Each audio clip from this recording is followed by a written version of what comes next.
Hello' guys, আজি নতুন এটা ব্লগলৈ। আজি মই নিজৰ পাপাৰ খেতি বাৰী দেখাম। এখন আমাৰ পাপাৰ খেতি। এদিকে আমাৰ পাপাৰ খেতি আছে, এদিকে আমাৰ ব্ৰকলি আছে। এইফালে আমাৰ ডাঙৰ এখন আছে। তো ইয়াত আপুনি দেখিব পাইছে, ইয়াত পাপাই লাইন কেনে হেৰিবিলাক লগাইছে, চব্জিবিলাক। সেইজন আমাৰ পাপা। তো সেইটিকে পাপাই কাম কৰি আছে। আৰু এটিকে মই দেখাইছোঁ ক'ত কি আছে। তো ইয়াত এখনি আছে ফুলকবি, আৰু এইটিকে আছে আমাৰ বন্ধাকবি। এইটো বন্ধাকবি। এইটিকে আমাৰ বেলেগ ধৰণৰ বিলাহী আছে। ইয়াত পালেং আছে, এখনি দীঘল কেনে পালেং। আৰু ইয়াত আৰু এখনি আছে, সেইটিকে এইবিলাক ডাঙৰ হোৱা নাই, এতিয়া সৰু হৈ আছে। মই ভিতৰত গৈ দেখাইছোঁ দেই। তাৰপিছত এতিয়া ইয়াত আছে আমাৰ এজোপা ৰঙালাও, আৰু সেই দুজোপা জাতিলাও। আৰু সেইজন আমাৰ পাপা কাম কৰি আছে।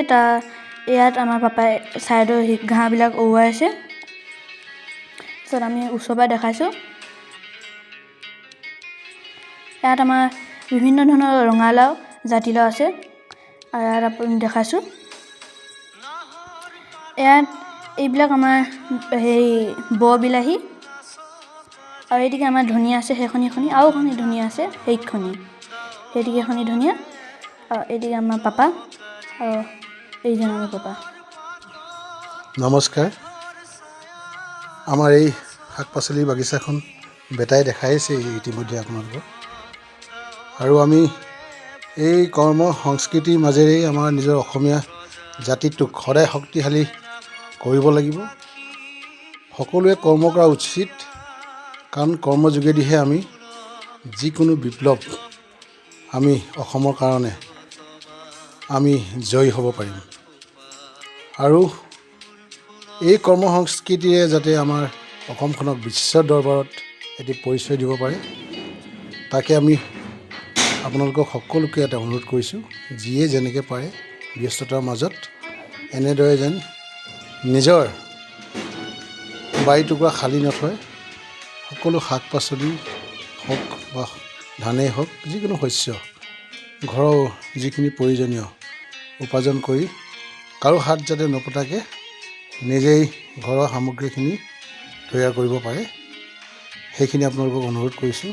লগতে মই এজন চাকৰিয়াল ব্যক্তি, তথাপিও ব্যস্ততাৰ মাজত অকণমান সময় লৈ এই কামবিলাক কৰিছোঁ।